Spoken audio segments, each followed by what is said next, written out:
crucifix and think that Christ has shed all his blood for him, and not only forgave his enemies, but prayed the eternal Father to forgive them also.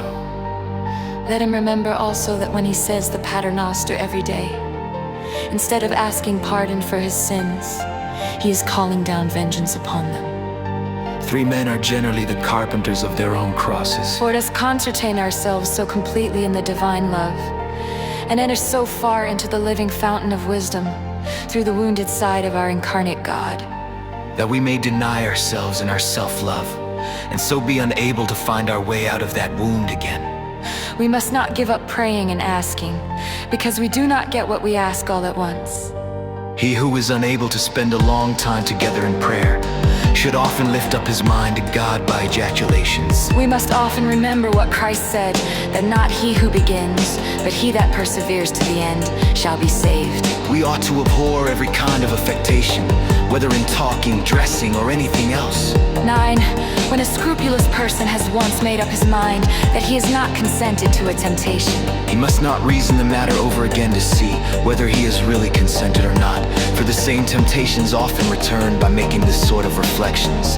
If those who are molested by scruples wish to know whether they have consented to a suggestion or not, especially in thoughts, they should see whether, during the temptation, they have always had a lively love to the virtue opposed to the vice in respect of which they were tempted, and hatred to that same vice, and this is mostly a good proof that they have not consented. 11. The scrupulous should remit themselves always and in everything to the judgment of their confessor, and accustom themselves to have a contempt for their own scruples. 12 scruples are an infirmity which will make a true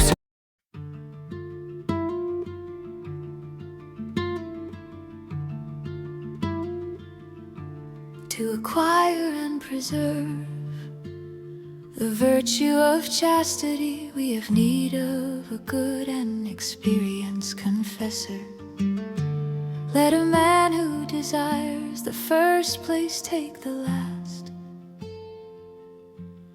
As soon as a man feels that he is tempted, he should fly to God and devoutly utter that ejaculation which the fathers of the desert so much esteemed. Deus in agitorium meum intendi, Domini ad adjuvandum me festina. Or that verse, cor mundum crea in me Deus. When sensual thoughts come into the mind, we ought immediately to make use of our minds and fix them instantaneously upon something or other. No matter what, never say what great things the saints do, but what great things God does in his saints. In the warfare of the flesh, only cowards gain the victory. That is to say, those who fly. We should be less alarmed for one who is tempted in the flesh and who resists by avoiding the occasions, than for one who is not tempted and is not careful to avoid the occasions. When a person puts himself in an occasion of sin, saying, I shall not fall, I shall not commit it, it is an almost infallible sign that he will fall, and with all the greater damage to his soul. It is a most useful thing to say often and from the heart, Lord, do not put any confidence in me, for I am sure to fall if thou dost not help me. Or, oh my Lord, look for nothing but evil from me. In temptation we ought not to say, I will do, I will say, for it is a species of presumption and self-confidence. We ought rather to say with humility, I know what I ought to do, but I do not know what I shall do.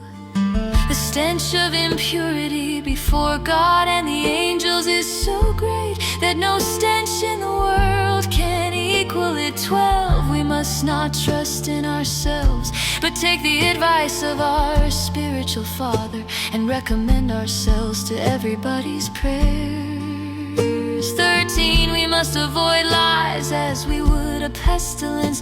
When we go to confession, we should accuse ourselves of our worst sins first, and of those things which we are most ashamed of, because by this means we put the devil to greater confusion and reap more fruit from our confession. 15, one of the very best means of obtaining humility is sincere and frequent confession.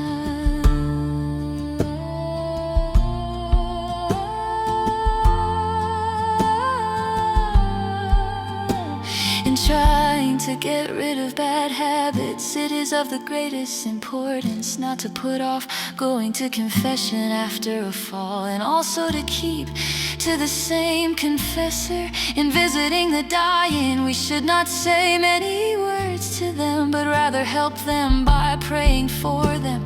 18, a sick man should make God a present of his will, and if it turns out that he has to suffer for a long time, he must submit to the divine will.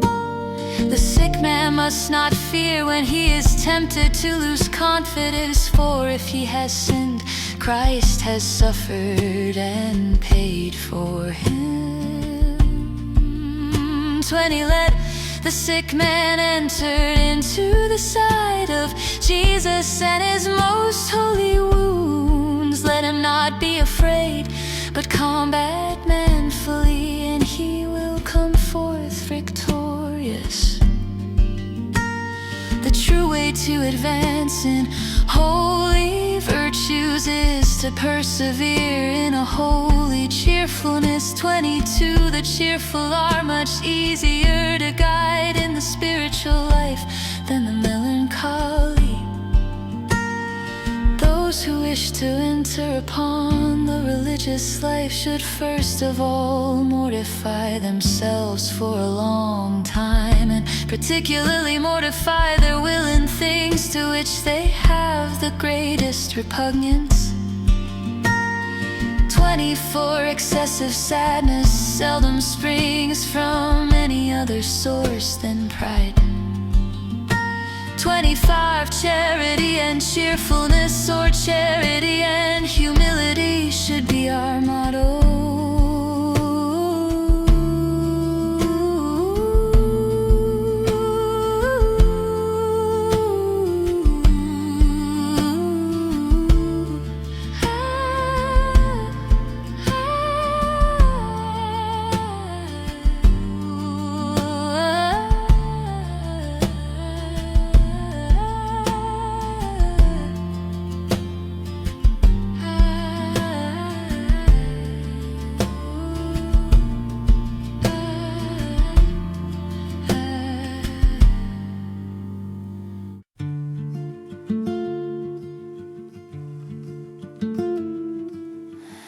To acquire and preserve the virtue of chastity, we have need of a good and experienced confessor.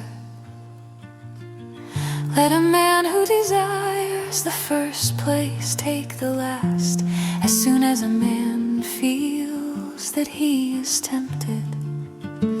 He should fly to God and devoutly utter that ejaculation. We must never pray for a favor for anyone, except conditionally saying,